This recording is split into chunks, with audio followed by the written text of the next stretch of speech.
이번 시간은 독해를 할 때 영어 문법이라는 게 있거든요. 근데 그 문법 단독 문법 문제가 한 유형으로 나오잖아요. 그거는 나중에 기출된 거 다 모아서 제가 특강을 하나 해드릴게요.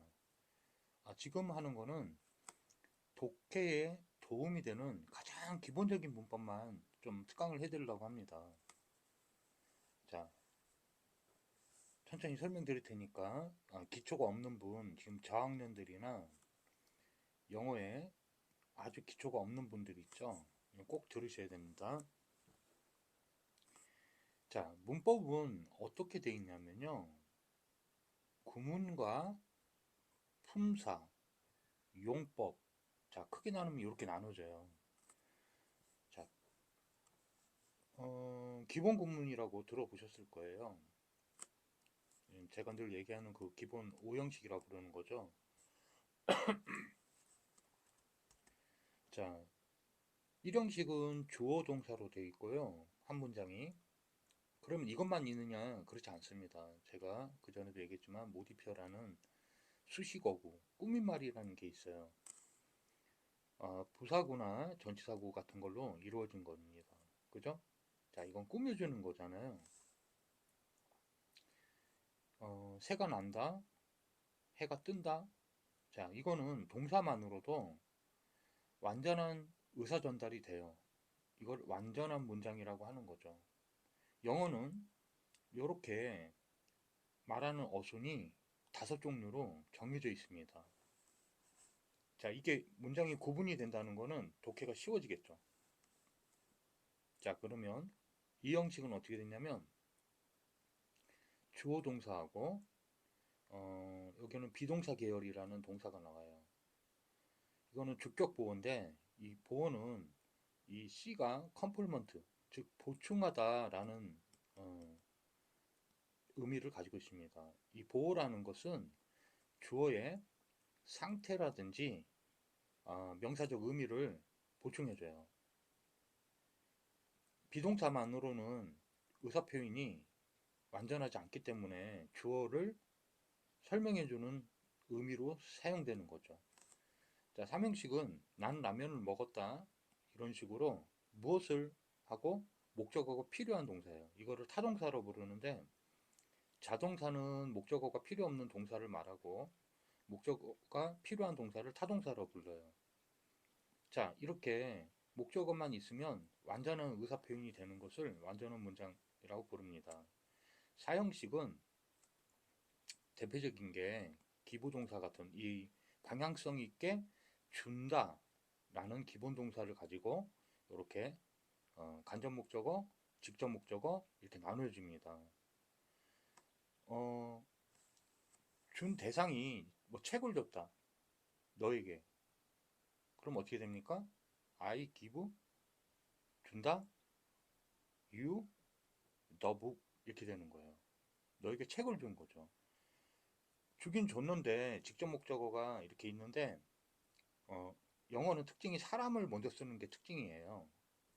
자, 동사도 이런 동사 계열들은 전부 사형식 동사라고 부르는 겁니다. 그래서 간접 목적어와 사람과 준 물건 뭐 이런 직접 목적어가 필요한 동사들이죠. 자, 5형식은 주어, 동사, 목적어. 근데 이 목적어를 하려고 하는 보호가 또 필요한 동사들이 있어요. 이걸 5형식 동사라고 하는데요. 자, 그러면 얘는 목적 보호라고 부릅니다. 목적어를 보충해주는 말이 뒤에 나와요. 자, 그 다음에 이제 기초가 뭐가 있냐면요.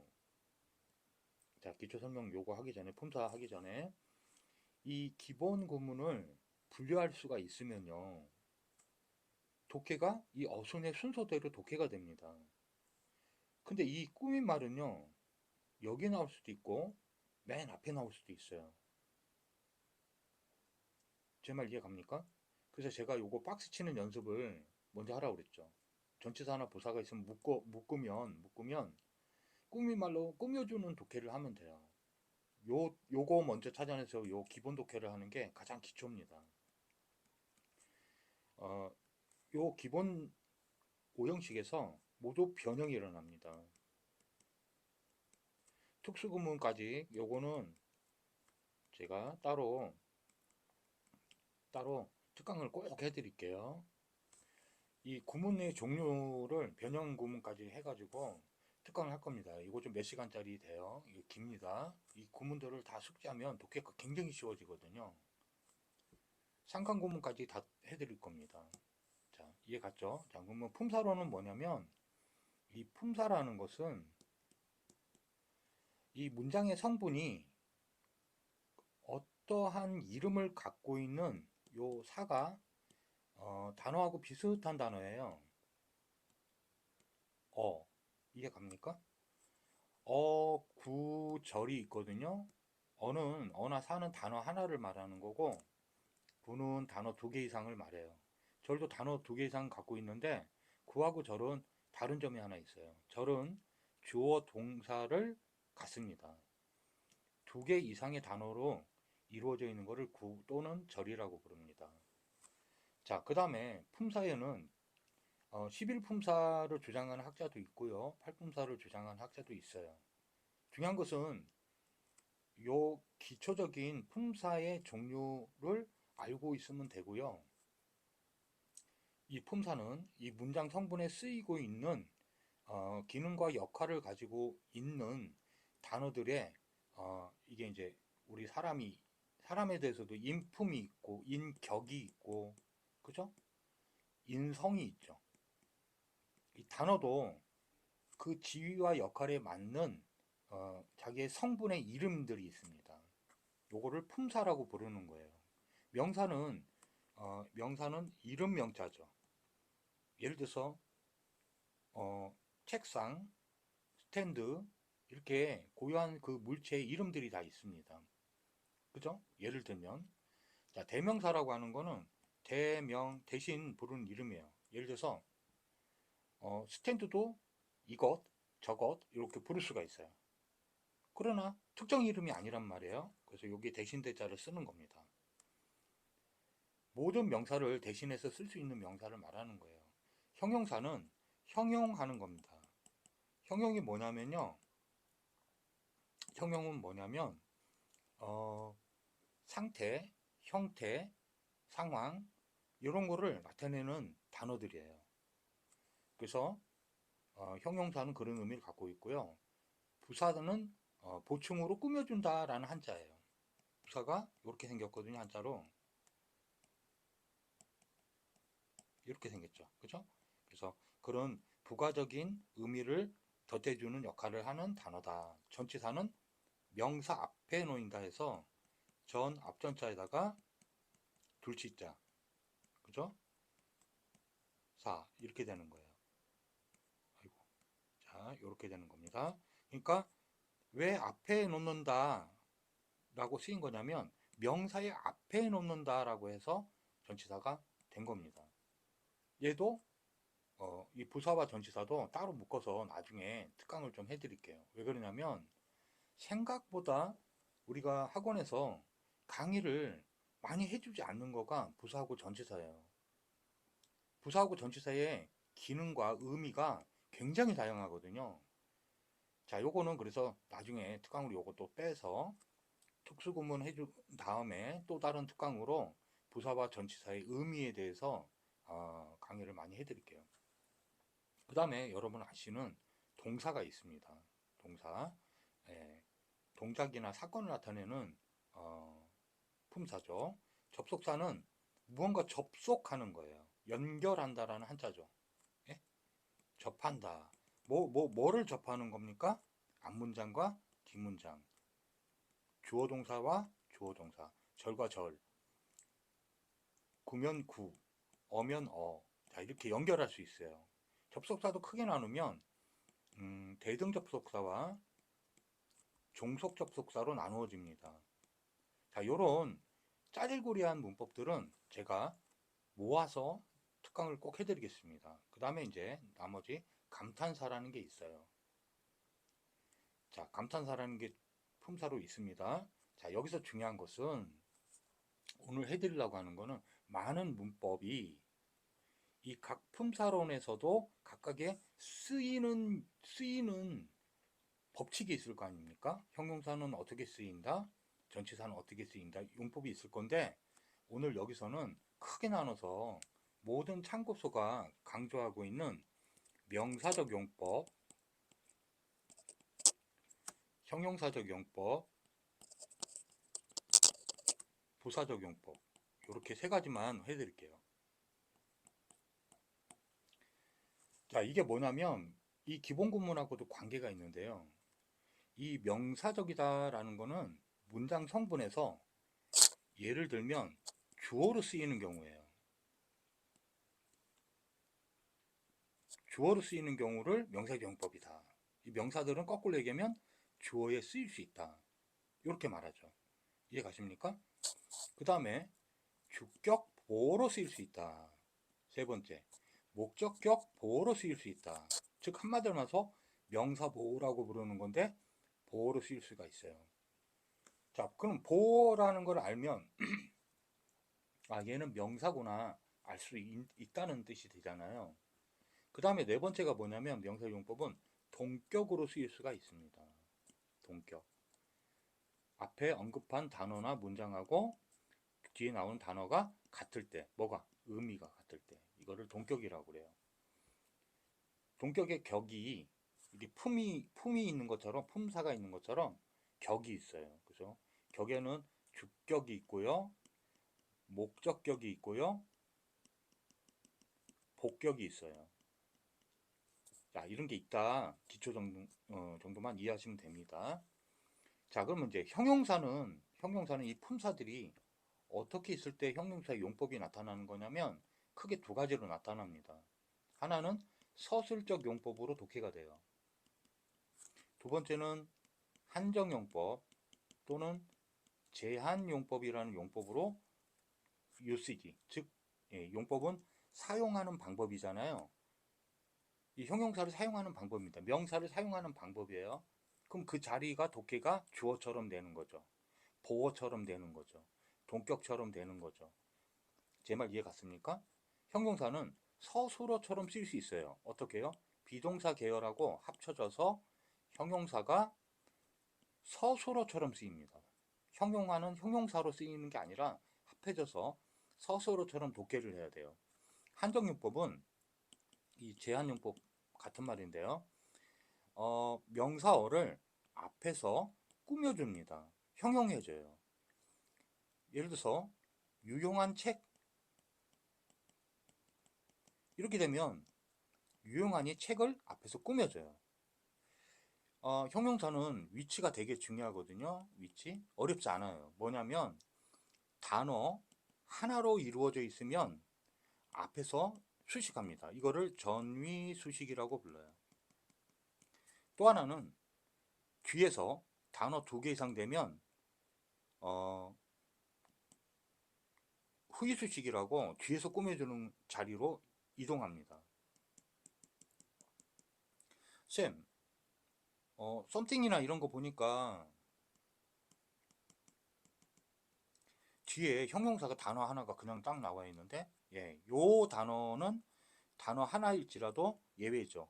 뒤에서 꾸며주는 역할을 뒤에서 해주게 됩니다. 이게 왜 그러나, 이게 어원적으로 제가 연구를 해서 찾아보니까요, 이 단어 뜻 자체가 강조하는 의미가 단어 뜻 의미 안에 들어있어요. 그러니까 앞에다가 먼저 꾸미말보다 하는 습관이 생겼다고 학자들 중에 몇 사람이 그렇게 주장하더라고요. 중요한 것은 이거 암기하시면 되죠. 단어 2개 이상은 왜 그러냐면 꾸민말이 길어지면 정작 말하고자 하는 핵심 단어가 어디 있는지 찾기가 어려워지니까 언어가 의사 전달이 정확하고 빠르게 돼야 되잖아요. 그러니까 꾸며주는 말이 길어질 때는 뒤에 배치하는 문법적 특성이 생겼다. 관계대명사에서 관계대명사 대표적인 특징이 뭡니까? 명사절 이끄는 what 같은 거나 이런 거 빼놓고 뭐예요? 다 후이수식하죠. 문장 길어서예요. 그러니까 명사어를 꾸며줄 때 구나 절이 되면 형용사 구나 형용사 절이 되면 뒤에서 꾸며주는 겁니다. 특별히 관계대명사가 주어동사를 이끌잖아요. 자, 이해 가십니까? 그러면 선행사를 가지게 되는 것처럼 표현하는데 그게 바로 이겁니다. 절은 기니까 뒤에서 꾸며주는 거예요. 이렇게. 자, 이해 가셨습니까? 자, 여기서 하나 더 간단한 도움이 되는 설명을 제가 해드려야 돼요. 그게 뭐냐면요. 잘 보세요. 우리가 문장이요. 요 수식어구들 때문에 꾸며주는 형용사구나 모디피어, 전치사구, 부사구 때문에 문장이 길어지기 때문에 독해가 어렵잖아요. 또 하나 있습니다. 수능에서 많이 출제 교수님들이 써먹는 기법이 문장 안에서 쉼표를 많이 넣는 거예요. 이거는 삽입구일 가능성하고, 그죠? 또 하나는 뭐냐면 뭐 동격 같은 거 막 넣는 방법이 있고요. 이것도 문장으로 나중에 독해할 때 다 보여드릴게요. 그 다음에 병렬구조일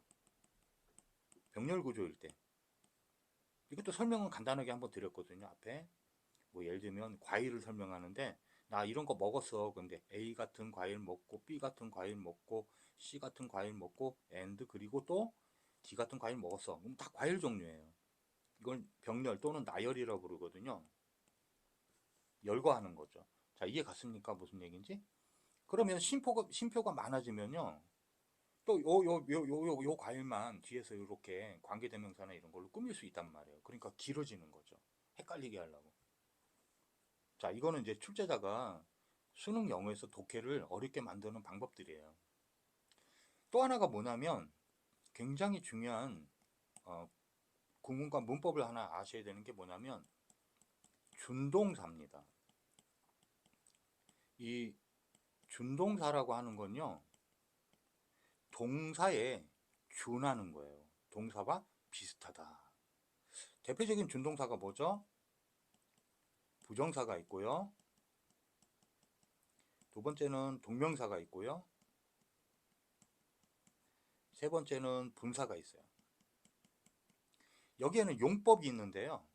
아까 말씀드린 용법은 대표적 용법이 뭐가 있다고 그랬죠? 명사적 용법, 형용사적 용법, 부사적 용법. 자, 근데 부정사는 명사처럼 독해를 해야 될 때가 있고 형용사처럼 해야 될 때가 있고 부사적으로 해야 될 때가 있어요.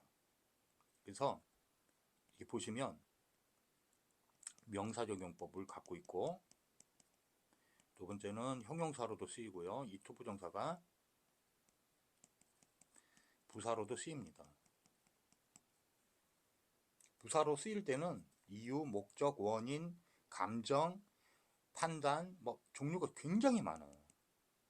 그러니까 요거는 나중에 빼서 요거 빼면 요 두 가지로 많이 쓰이거든요.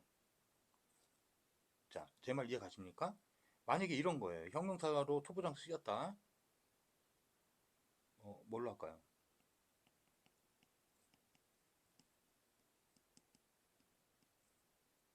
자, 마실 수 있는 물 이렇게 하면 뒤에서 꾸며준 거죠. 단어가 두 개 이상 돼 있으니까 구해요. 투부정사가 형용사적으로 형용사처럼 꾸며주는 거예요. 뭐를요? 물을. 마실 수 있는 물. 그런데 이렇게 쓸 수도 있죠.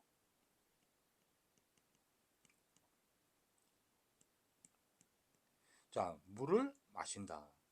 그러면 이거는 동사적 역할처럼 되어 있는 거예요. 이 준동사라고 표현한 이유는 동사의 가장 큰 특징 중 하나가 목적어를 가질 수 있는 거예요. 자, 뭘 마셨어? 이게 목적어잖아요. 그런데 물을 마시는 것은 생명에 가장 중요하다. 이런 문장이 있다고 쳐요. 그러면 물을 마시는 것이 뭐예요? 명사죠. 얘가 주어로 쓰인 거예요. 이게 명사적으로 쓰인 투부정사입니다. 전체를 이끌죠. 자, 제 말 이해 갔습니까? 제 말 이해 가셨죠? 무슨 말인지. 자, 그럼 동명사는요, 이름이 동사의 변형으로 나타났는데 두 종류로 현재 분사가 있고 과거 분사가 있어요. 현재 분사는 ing 형태로 되어 있고요. 과거 분사는 ed가 규칙 분사입니다. PPA 형태라고 부르는 건데요. 자, 이렇게 두 종류가 있습니다. 얘는 이 세 가지의 용법 중에 명사적 제가 실수했네요. 이건 지금 분사 설명입니다. 죄송합니다. 동명사는 명사적 성격이 강해서 동명사라고 이름이 붙은 거예요. 그래서 이 세 가지 용법 중에 명사처럼 용법이 쓰이는 겁니다.